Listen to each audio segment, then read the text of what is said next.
Jurors tonight held a former Greenwood Village police officer responsible for the shooting death of a 17-year-old. They found Adam Holland guilty of manslaughter, not second-degree murder, for killing Peyton Blitzstein in November of 2021. 9 News reporter Rachel Krause reports tonight from the courthouse. Adam Holland was crouched over a table and appeared to be visibly shaking as the jury read the verdict. Guilty of manslaughter and not guilty of felony menacing. We are disappointed that it wasn't the murder 2 charge. We are thankful that it was a charge. Todd Blitzstein lost his son Peyton at 17 years old. He says today's verdict feels like an ending to this terrible chapter in their lives. That started November 24th, 2021, when Adam Holland shot and killed his son. But the emotions are all over the place because we've been dealing with it for 2.5 years, and the fact that it's finally come to an end, we're thankful that it's to the end.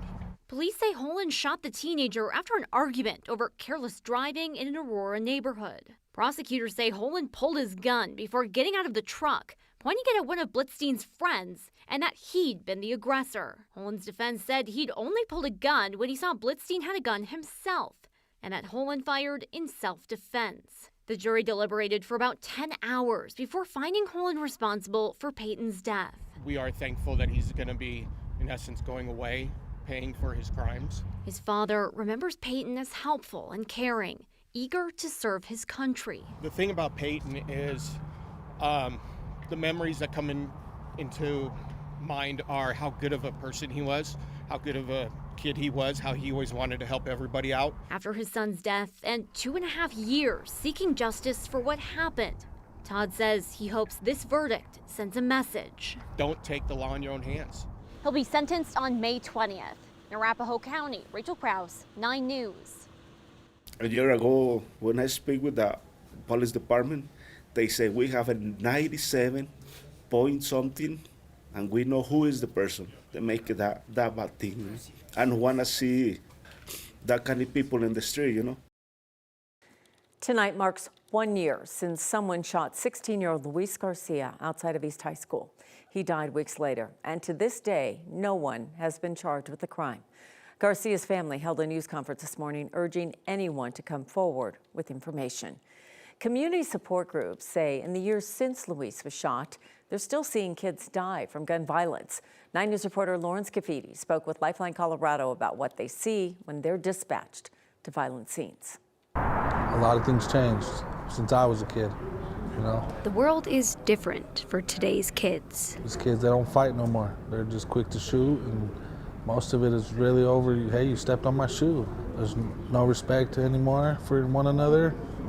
That shift towards violence keeps Adrian Williams busy. Anytime there's any type of violence in the community as far as shootings, stabbings, myself and my team are dispatched, and we just try to show up and help the community, help the victim. He's the director of violence interruption for Lifeline Colorado. It gets sometimes exhausting. There's so many calls coming in, and then you start realizing these are a lot of kids, 16-year-old Luis Garcia was shot leaving East High School on February 13th, 2023. He was taken off life support about 2 weeks later. Some of these kids got awesome potential, and they haven't unlocked it yet because they're too busy focusing on survival. That's pretty much what it is now, is a survival game. No one has been charged in Luis's death. His family is demanding justice. Everything changed for us. Because I see families just like that family every day. To know that his killer's still out there, what can you do? Williams says it's becoming too common, kids becoming victims of violence. There's a lot of kids dying every day that people don't see, Not every scene can be on TV, and they're not seeing the bigger picture that our future is dying. A lot has changed since Williams was a kid. Now he wants to be part of the change in these kids. I was once that kid, and I polluted the streets, and my job now is to give back and make a difference. That's Lauren Scafidi reporting. Lifeline Colorado offers programs for adults and kids hoping to stop violence before it happens. Williams says he's noticed violence picks up in the summer months when kids aren't in school. Take a look now at the pretty city tonight, downtown Denver. It's another mild day across the metro area, above average temperatures. More of that to come, Kathy. That's exactly right. We've kind of been in this pattern with mild weather during the week, and then we get the storms on Friday and Saturday, and that looks to be the case again this week, only not quite to the extent that we've been seeing. A much weaker storm is coming our way. Temperatures have dropped 20 degrees after a high of 53 today, so still fairly comfortable outside. A mild, calm evening. We've got snow developing in the high country tomorrow, and a storm that will bring some light snow to Denver on Friday. High pressure keeping the storm track north. We're just seeing a few high clouds coming in this afternoon. The jet stream will carry a lot of incoming cold air and moisture away from the state until the end of the week. That's when this Pacific storm brings mountain snow starting tomorrow into Thursday, and then the chance for some light snow in Denver here on Friday. We have just a few passing clouds tonight and tomorrow, so we'll call it partly cloudy. But another day with winds out of the south means temperatures will bottom out in the 30s, but climb back above average into the mid-50s. So we have a forecast to love for Valentine's Day, but what about the rest of the week? We're going to talk in detail about this Friday storm coming up. A day after anti-Semitic hate speech took over a Lakewood City Council meeting, catching city leaders flat-footed to stop it, the city is now condemning the hate. Amid a contentious meeting about migrant policy, remote speakers, one after another over the phone, unleashed vile attacks on Jewish people. More than 100 people had showed up at that meeting after false claims from conservative leaders that migrants in Denver were going to be housed inside Lakewood schools.